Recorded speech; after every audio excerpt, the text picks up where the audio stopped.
ठीक है ठीक है ठीक है। कहाँ गई यार? हाँ देखो आगे के प्रश्न हम हल करते हैं। प्रश्न दिया हुआ है 8 मीटर लंबे 7 मीटर चौड़े। 8 मीटर लंबे, 8 मीटर लंबा 7 मीटर चौड़ा।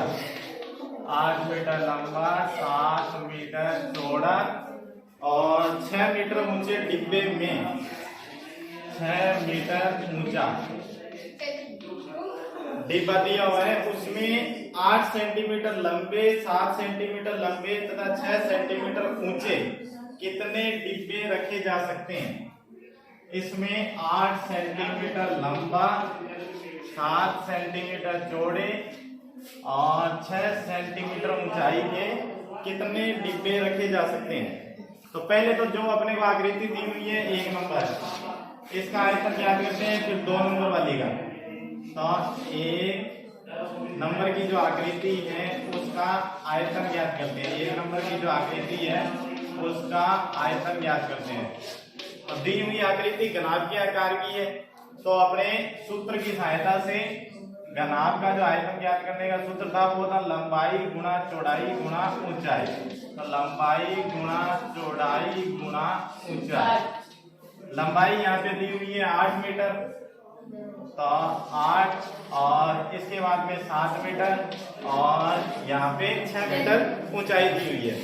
अब नीचे वाली आकृति में अगर अपने देखें तो यहाँ पे क्या है, ये सेंटीमीटर में है, ये भी सेंटीमीटर में है और ये भी सेंटीमीटर में है। तो ऊपर वाली जो भी अपने को दी हुई है ये इकाई, इसको भी क्या करना पड़ेगा, अपने को सेंटीमीटर में ही चेंज करना पड़ेगा। तो 1 मीटर में सेंटीमीटर होते हैं 100।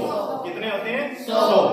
तो अब अपने इसको, ये था पहले ये मीटर में लिखी हुई थी इकाइयां, अब जब इसको सेंटीमीटर में चेंज करेंगे तो 8 के साथ क्या करेंगे 100 का गुणा, ऐसे ही 7 के साथ भी क्या करेंगे 100 का गुणा और 6 के साथ में भी क्या करेंगे 100 का गुणा। तो ये आ गया इसका क्षेत्रफल, सॉरी आयतन 800 गुणा 700 और 600। इसी प्रकार जो 2 नंबर का घनाभ दिया हुआ था, 2 नंबर का जो घनाभ है उसका आयतन अपने ज्ञात करते हैं। 2 नंबर का जो घनाभ है उसका आयतन, इसके लिए भी लंबाई गुणा चौड़ाई गुणा ऊंचाई। तो 8 गुणा 7 गुणा 6 ये सेंटीमीटर में है और ऊपर वाला जो आयतन है वो भी हो गया सेंटीमीटर क्यूब में। अब अपने को कुल संख्या बतानी है। संख्या बतानी है कि जो बड़े वाले घनाभ है उसमें छोटे वाले जो घनाभ की आकृति के हैं कितने घनाभ उसमें काटे जा सकते हैं या आ सकते हैं। तो क्या करेंगे, अपने बड़े वाले में छोटे वाले घनाभ के आयतन का भाग दे देंगे तो संख्या आ जाएगी 8 गुणा 7 गुणा 6। 8 से काटेंगे ये 100 बार, 7 से काटेंगे 100 बार और 6 से काटेंगे 100 बार।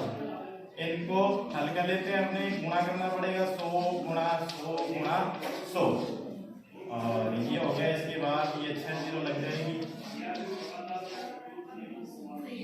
इतने घनाभ उसमें काटे जा सकते हैं।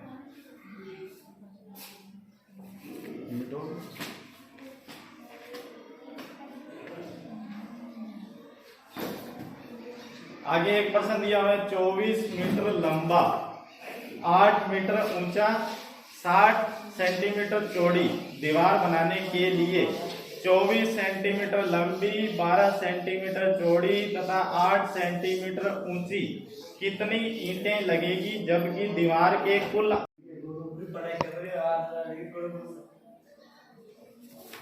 देखिए आगे दिया हुआ प्रश्न कि 24 मीटर लंबी, तो सबसे पहले दीवार लिख लेते हैं 24 मीटर लंबी, 24 मीटर तो लंबी है और 8 मीटर ऊंची, 8 मीटर ऊंची और 60 सेंटीमीटर चौड़ी, 60 सेंटीमीटर चौड़ी ये एक दीवार बनानी है। और जो ईंटों का साइज है वो दिया हुआ है, ईंट का साइज दिया हुआ है 24 सेंटीमीटर लंबी 12 सेंटीमीटर चौड़ी, 12 सेंटीमीटर चौड़ी, 12 सेंटीमीटर चौड़ी और 8 सेंटीमीटर ऊंची, 8 सेंटीमीटर ऊंची। एक दीवार बनानी है 24 मीटर लंबी, 8 मीटर ऊंची और 7 सेंटीमीटर चौड़ी। जबकि ईंट का जो साइज है वो है 24 सेंटीमीटर लंबाई, 12 सेंटीमीटर चौड़ी और 8 सेंटीमीटर ऊंची। और जो दीवार बनेगी वो क्या है, इस दीवार के आयतन का, इस दीवार के आयतन का जो 10% भाग है वो क्या है, सीमेंट और रेत के मिश्रण का होगा, सीमेंट और रेत के मिश्रण का होगा। तो सबसे पहले हम क्या करते हैं, दीवार का आयतन ज्ञात कर लेते हैं। इसमें क्या करते हैं, सबसे पहले दीवार का आयतन क्या है, दीवार का आयतन। तो दीवार का आयतन, दीवार क्या है, घनाभ आकार की होती है। तो दीवार का आयतन बराबर लंबाई गुणा चौड़ाई गुणा ऊंचाई।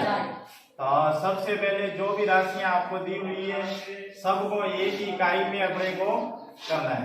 देखिए नीचे जो ईंट का साइज दिया हुआ है वो सेंटीमीटर में है, ऊपर भी देखें तो ये तो सेंटीमीटर में है, लेकिन ये जो दो इकाई है वो क्या है, मीटर में। तो सबसे पहले इनको अपने सेंटीमीटर में चेंज कर लेते हैं। तो 1 मीटर में सेंटीमीटर होते हैं 100। तो ये हो गया 2400 और ये हो गया 800 और ये हो गया 7 और ये आ गया इसका आयतन। इसी तरह से अब ईंट का आयतन ज्ञात करते हैं। एक ईंट का आयतन, एक ईंट का आयतन तो 24, क्योंकि लंबाई गुणा चौड़ाई गुणा ऊंचाई होता है, 24 गुणा 12 गुणा 8। तो इसको गुणा करके लिखें तो लिख सकते हैं, वरना यहाँ तक छोड़ देते हैं। अब उसने एक बात कही थी कि इस दीवार को जब आपने बनाएंगे तो इसका 10% भाग जो होगा वो सीमेंट और रेत का मिश्रण है। तो आपने लिखेंगे सीमेंट व रेत के मिश्रण को निकालने के बाद, सीमेंट व रेत के मिश्रण के पश्चात दीवार का आयतन, के पश्चात दीवार का आयतन।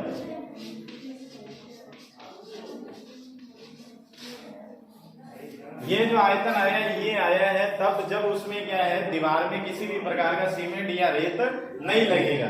अब अपने को तब निकालना है जब उसमें सीमेंट और रेत भी लग जाए, उसके बाद दीवार का आयतन कितना आएगा। तो देखिए 2400 गुणा 800 गुणा 60, 10% रेत और सीमेंट का मिश्रण लगेगा, यानी कि पीछे बच जाएगा ये 90%। तो 90/100 काट देते हैं, 2 0 से 2 0 कट गई और ये बच गया 2400 गुणा 8 गुणा 60 गुणा में 90। ये आया है दीवार का आयतन सीमेंट और रेत के मिश्रण को निकालने के पश्चात। अब इसमें अपने को ईंटों की संख्या बतानी है। तो इस दीवार के आयतन में अगर हम एक ईंट के आयतन का भाग दे दें तो ईंटों की संख्या आ जाएगी। तो लिखेंगे ईंटों की संख्या। ईंटों की संख्या होती है दीवार के आयतन में, यदि हम एक ईंट के आयतन का भाग दे दें तो उत्तर आ जाएगा। तो ये रहा, ये यहाँ पे दिया हुआ है, इसी में ही अपने भाग दे देते हैं ईंट के आयतन का। 24 गुणा 12 गुणा 8, तो 24 से काटेंगे इसको 100 बार, 8 से काटेंगे 8 बार, 8 से 8 एक बार, 12 से काटेंगे 5 बार। ये बच गया 100 गुणा 5 गुणा 90। तो ये हो गया 90 5 450 और 45,000 ईंटें।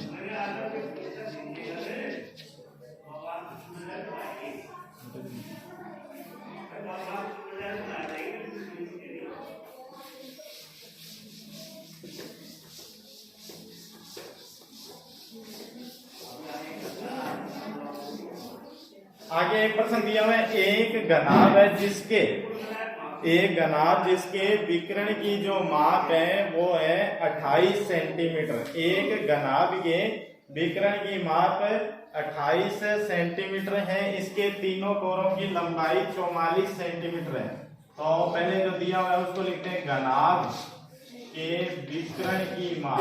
घनाभ के विकर्ण की माप बराबर में दी हुई है 28 सेंटीमीटर। विकर्ण की माप हो गई 28 सेंटीमीटर। इसके तीनों कोरों की लंबाई, तीनों कोरों की लंबाई, तीनों कोरों की लंबाई जो है, तीनों कोरों की जो लंबाई है वो है 44 सेंटीमीटर। ये लिख दिया। इसके बाद इसने कहा है कि इसका संपूर्ण पृष्ठीय क्षेत्रफल ज्ञात कीजिए। तो देखिए ये घनाभ के विकर्ण की लंबाई आपको दी हुई है। इसका तात्पर्य है घनाभ के विकर्ण की माप, यानी कि ये आपको दिया हुआ है l square plus b square plus h square, इसका अंडर रूट बराबर में 28 दिया हुआ है। इसको आपने हल कर लेते हैं। ये यहाँ से अंडर रूट हटाएंगे तो इसका वर्ग करना पड़ेगा, दोनों पक्षों का वर्ग, दोनों पक्षों का वर्ग करना पड़ेगा। तो जैसे ही वर्ग करेंगे ये वाला अंडर रूट यहाँ से हट जाएगा, तो l square plus b square plus h square, और ये हो जाएगा आपका 28 गुणा 28, क्योंकि वर्ग में उसी संख्या का आपस में दो बार गुणा करते हैं, तो ये आ गया 784। इसको दे देते हैं समीकरण संख्या ए।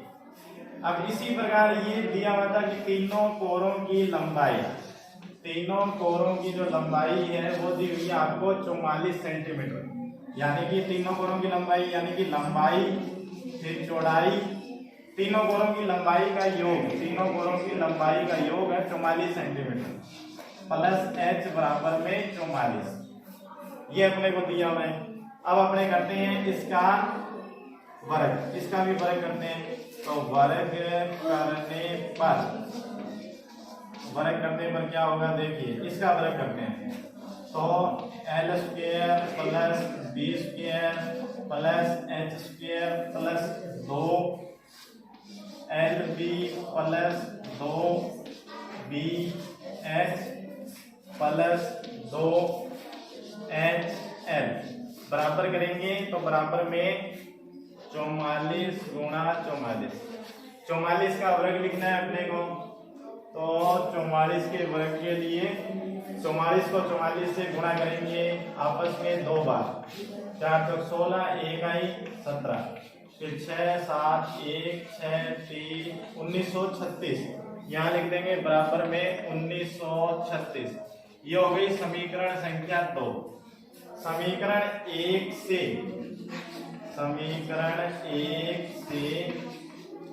l square plus b square plus h square का मान रखने पर, l square plus b square plus h square का मान रखने पर,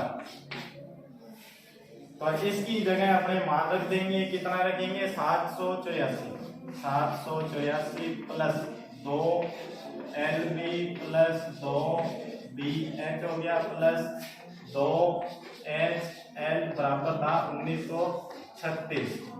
संख्याओं को एक तरफ लेकर के जाएंगे और दूसरे व्यंजकों को एक तरफ रखेंगे। तो यहाँ पे रख लेते हैं 2lb plus 2bh plus 2hl बराबर हो जाएगा 1936 पहले से है माइनस 784। 1936 में से 784 अपने घटा देंगे, तो घटाने पे आपका उत्तर आ जाएगा, ये आ गया आपका 6 में से आगे 2 5 1152। ये जो सूत्र दिया हुआ है ये घनाभ के पृष्ठीय क्षेत्रफल का ही सूत्र है। अतः दी गई आकृति घनाभ के पृष्ठीय क्षेत्रफल का जो मान है वो आ गया 1152 सेंटीमीटर वर्ग सेंटीमीटर। तो मैं मिटा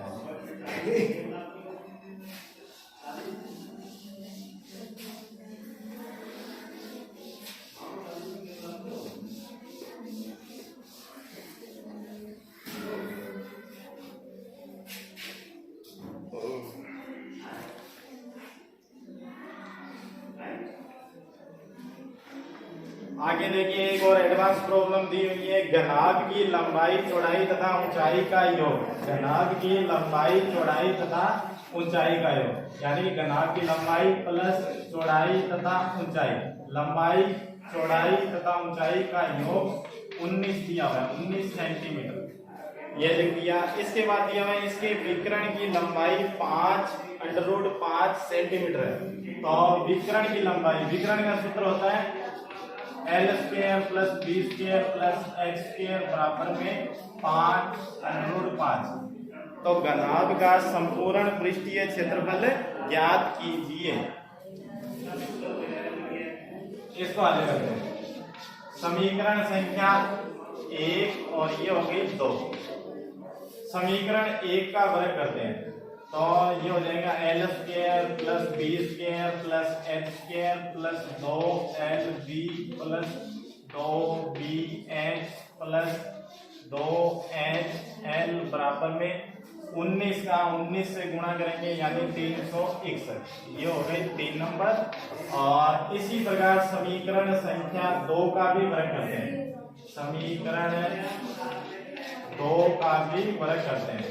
तो जैसे ही वर्ग करेंगे ये जो अंडर रूट है यहाँ से हट जाएगा, अंडर रूट यहाँ से हट जाएगा, L² plus B² plus H² हो जाएगा और यहाँ हो जाएगा ये 5√5 का 5√5 से गुणा। तो लिखते हैं इसको वापस से L² plus B² plus H² बराबर, पहले 5 का 5 से गुणा करेंगे 25 और √5 का √5 से भी गुणा करेंगे तो रूट हट जाएगा यानी कि 5, ये हो गया 125। इसको लिख लीजिए समीकरण संख्या 4। समीकरण 4 में दिए गए L² plus B² plus H² का जो मान है 125, उसे समीकरण संख्या 3 में रखते हैं। समीकरण 4 का मान, समीकरण 4 का मान 3 में रखने पर, 3 में जैसे ही रखेंगे 125, क्योंकि इसकी जगह ये यहाँ से मान उठाएंगे 125 यहाँ रख देंगे तो 125 plus 2LB plus 2BH plus 2HL बराबर में 361। 2LB plus 2BH plus 2HL बराबर हो गया 361 माइनस में 125। घटा देते हैं, 11 में से 5 गए 6, 5 में से 2 गए 3 और 3 में से 1 गया 2। 236 सेंटीमीटर में दिया हुआ था 2 सेंटीमीटर स्क्वायर।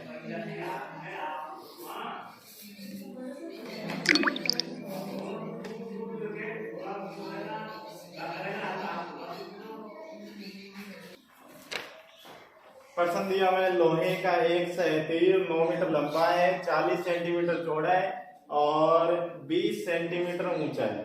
इसके बाद दिया हुआ है 1 घन मीटर लोहे का भार 50 किलोग्राम है, तो सहतीर का टोटल भार कितना होगा। तो 9 मीटर लंबा है यानी कि ये हो गया इसके लिए L, 40 सेंटीमीटर चौड़ा है यानी कि ये इसके लिए हो गई B और ऊंचाई को S से लिखते हैं तो ये हो गया 20 सेंटीमीटर। यहाँ देखिए 1 घन मीटर लोहे का भार इतना दे रखा है, तो सभी इकाइयों को अपने मीटर में चेंज करेंगे। तो मीटर में चेंज करने के लिए क्या करते हैं, सेंटीमीटर में 100 का भाग दे देते हैं। तो ये तो पहले से ही मीटर में वैसे का वैसे रखेंगे, इसको सेंटीमीटर को मीटर में चेंज करेंगे तो 100 का भाग दे देंगे यानी 40/100 हो गया। इसी प्रकार 20 ये भी सेंटीमीटर है तो इसमें भी क्या करेंगे 100 का भाग दे देंगे।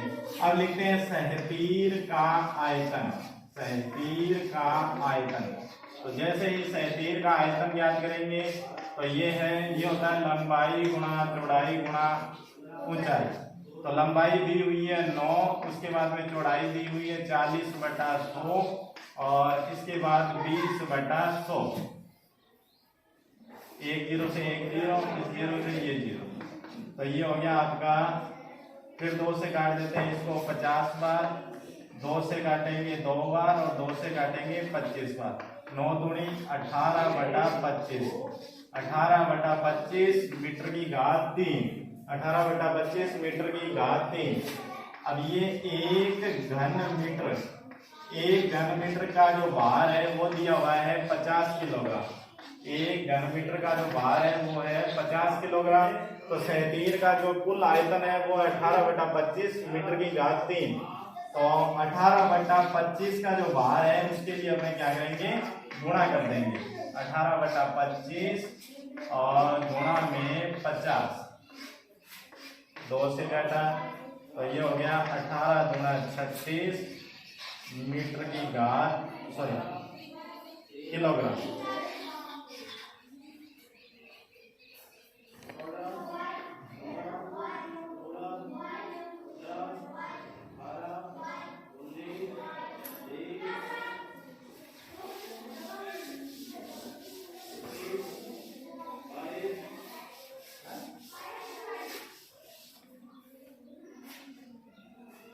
एक संगमरमर के एक आयताकार टुकड़े की जो चौड़ाई है वो 28 सेंटीमीटर है तथा इसकी मोटाई 5 सेंटीमीटर है।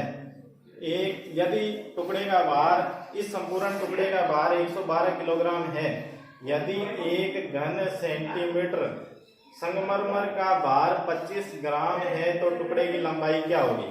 तो सबसे पहले तो लिखते हैं इस संगमरमर के आयताकार टुकड़े की जो चौड़ाई है, चौड़ाई दी हुई है, चौड़ाई यानी कि D बराबर में दी हुई है 28 सेंटीमीटर, तो ये लिख दिया 28 सेंटीमीटर।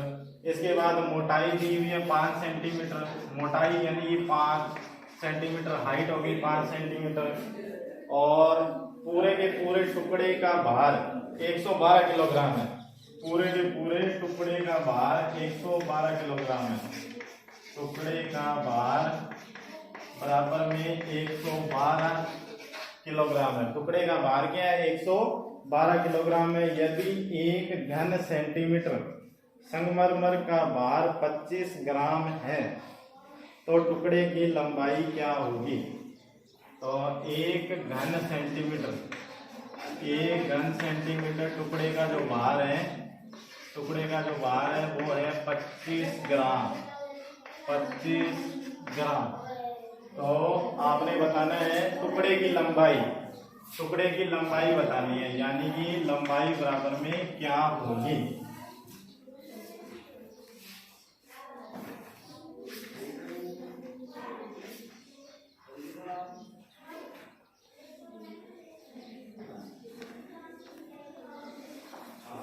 पहले संगमरमर के आयताकार जो टुकड़ा है, आयताकार टुकड़ा है, इसका आयतन ज्ञात कर लेते हैं। इसका आयतन ज्ञात कर लेते हैं।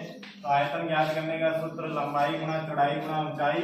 लंबाई दी हुई नहीं है, इसकी जगह L लिख लेते हैं, गुणा चौड़ाई दी हुई है 28 सेंटीमीटर, गुणा में ऊंचाई, ऊंचाई दी हुई है 5 सेंटीमीटर। तो ये हो गया 28 5 140 L। इसके बाद दिया हुआ है कि इस पूरे के पूरे टुकड़े का जो भार है वो है 112 किलोग्राम। 112 किलोग्राम इस पूरे के पूरे टुकड़े का जो भार है वो 112 किलोग्राम दिया हुआ है। जबकि एक घन सेंटीमीटर संगमरमर का भार 25 ग्राम है। तो अब इसका भार ज्ञात करते हैं। आयताकार टुकड़े का जो भार है वो ज्ञात करते हैं।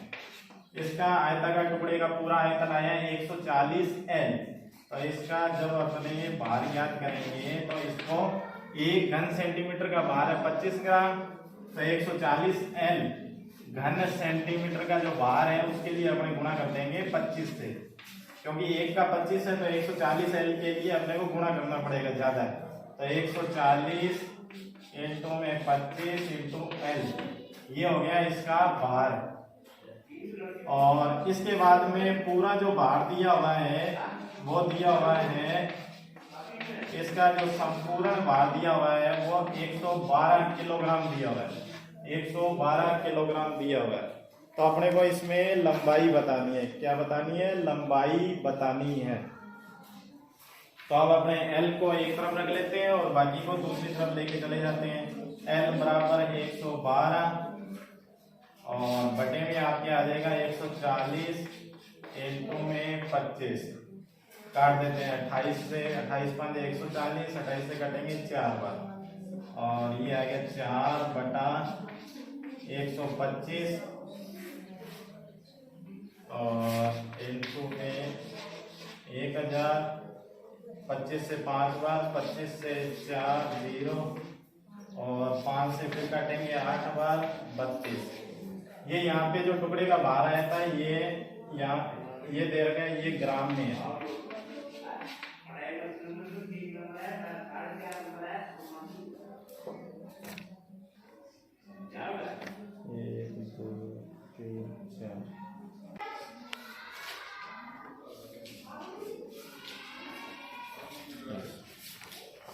अब आगे एक प्रश्न दिया हुआ है, एक 45 मीटर चौड़ी तथा 2.5 मीटर गहरी नदी का बहाव 3.6 किलोमीटर प्रति घंटा है। इससे कितना पानी प्रति मिनट समुद्र में गिरता है?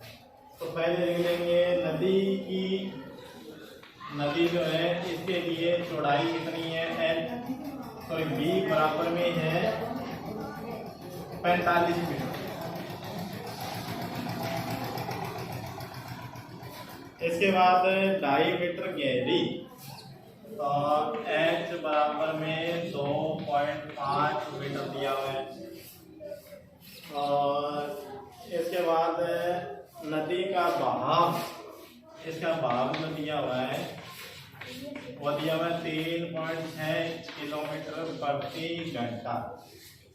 एक 45 मीटर चौड़ी तथा 2.5 मीटर गहरी नदी का बहाव 3.6 किलोमीटर प्रति घंटा है। इससे कितना पानी प्रति मिनट समुद्र में गिरता है? तो प्रति मिनट पूछा है, तो जो इसका बहाव दिया हुआ है उसको भी अपने मीटर प्रति मिनट में चेंज करते हैं। ये मीटर है, ये भी मीटर है, इसको भी मीटर प्रति मिनट में चेंज करते हैं, क्योंकि कितना पानी प्रति मिनट समुद्र में गिरता है। तो किलोमीटर को मीटर में बदलने के लिए तो 1000 से गुना हो गया, और घंटे को मिनट में बदलने के लिए 60 से गुना हो गया। तो काट देते हैं। काटने के बाद ये देखिए यहाँ से दशमलव जैसे ही हटेगा तो यहाँ पे नीचे 10 लग जाएगा। 1 0 से 1 0, इस 0 से ये 0, 6 से काटेंगे 6 बार, ये आ गया 60 मीटर प्रति मिनट। अब ये जो 60 मीटर प्रति मिनट आए ये लंबाई के रूप में काम करेगा, ये काम करेगा लंबाई के रूप में काम करेगा, क्योंकि पानी जब समुद्र में गिरेगा तो जो नदी की लंबाई और चौड़ाई बता रखी है और ये बहाव बता रखा है, तो ये जो बहाव है ये लंबाई के रूप में काम करेगा। तो अपने आयतन बता देते हैं भाई कितना पानी समुद्र में गिरेगा। तो कर देते हैं इसको, आयतन बराबर में लंबाई गुना चौड़ाई गुना ऊंचाई, तो 60 गुना 45 गुना 2.5। 60 और 45 का गुना करते हैं पहले, 0 6 5 30, हासिलाई 3 24 और 3 27 गुणा में 2.5। फिर से करते हैं 25 0 0, 25 से 0, 25 7 175, 175 17 50, और एक पॉइंट के बाद एक संख्या है तो पॉइंट के बाद एक संख्या है, यानी 6750 और उसके बाद घन मीटर।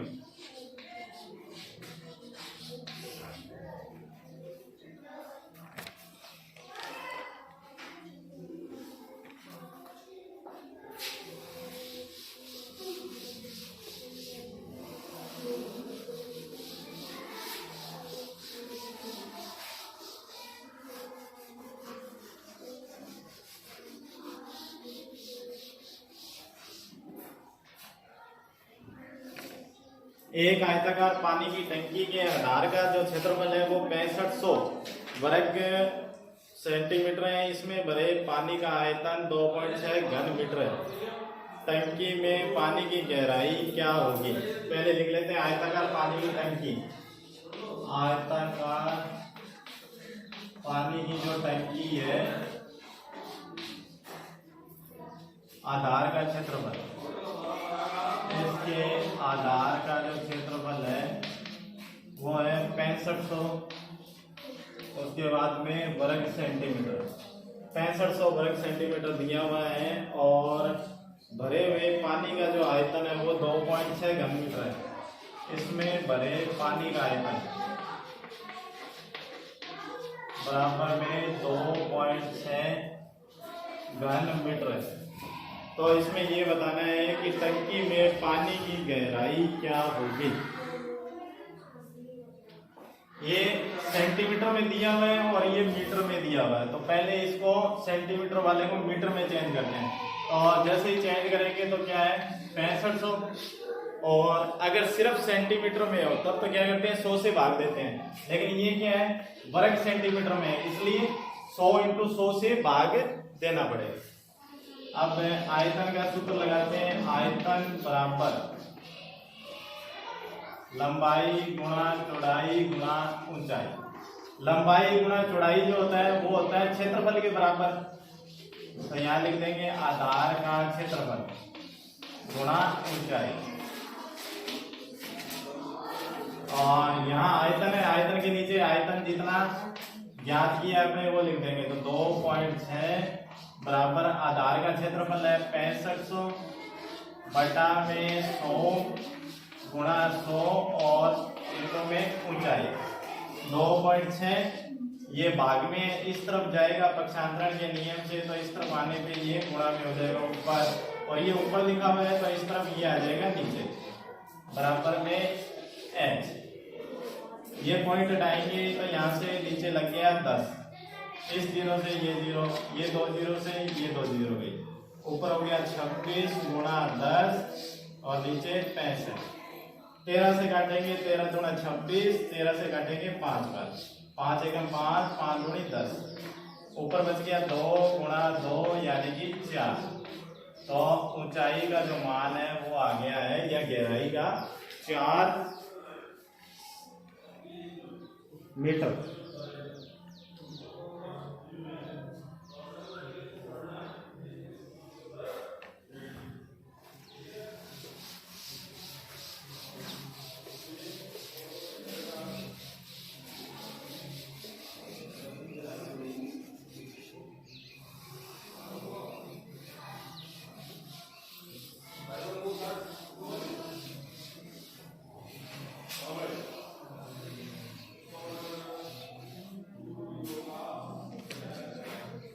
आगे दिया हुआ धातु के एक घनाभ का भार 16 किलोग्राम है, इसकी सभी विमाओं में से प्रत्येक को पहले का 1/4 कर दें तो नए घनाभ का भार कितना होगा।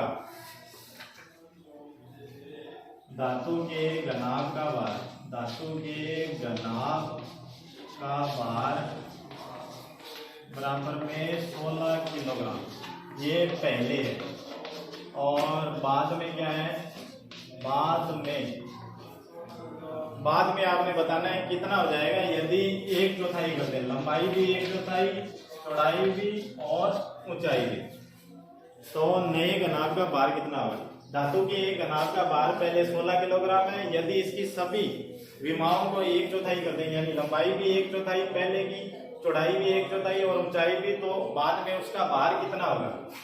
तो माना पहले घनाभ की जो लंबाई थी वो x थी, चौड़ाई y थी और ऊंचाई h थी, और अब बाद में 1/4 करनी है तो 4 का भाग देंगे, ये लो। अब पहले आयतन कितना था, और पहले आयतन पहले और अब बाद में पहले आयतन याद करते हैं, x गुणा y गुणा z, और अब आयतन हो जाएगा x/4 y/4 और z/4 तीनों का। ये तो हो गया x y z, और ये हो गया ऊपर तो x y z और नीचे 4 का 3 बार गुणा है आपस में, तो 64। देखिए x y z से x y z कट गया, 1:1/64। जब इसका आयतन 1 है तो इसका भार है 16, जब इसका आयतन 1 है तो इसका भार 16 है, तो जब ये 1/64 हो जाएगा तो कितना होगा। तो जाहिर सी बात है दोनों पक्षों में 16 से गुणा कर देते हैं, ये लीजिए 16 से गुणा कर दिया, 16 × 16, 16 × 64, ये हो गया 1/4। पहले 1/4 यानी कि 0.25 किलोग्राम, 0.25 किलोग्राम।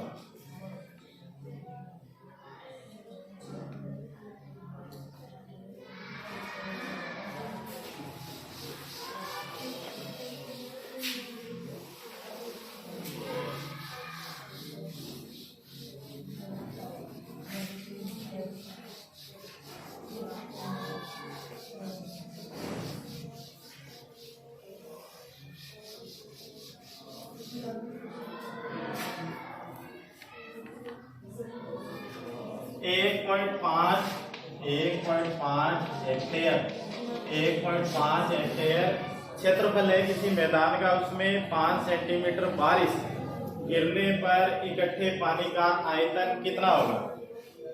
5 सेंटीमीटर गहरी बारिश होने पर इकट्ठे पानी का आयतन, 5 सेंटीमीटर गहरी बारिश होने पर जो पानी इकट्ठा होगा उसका आयतन कितना होगा?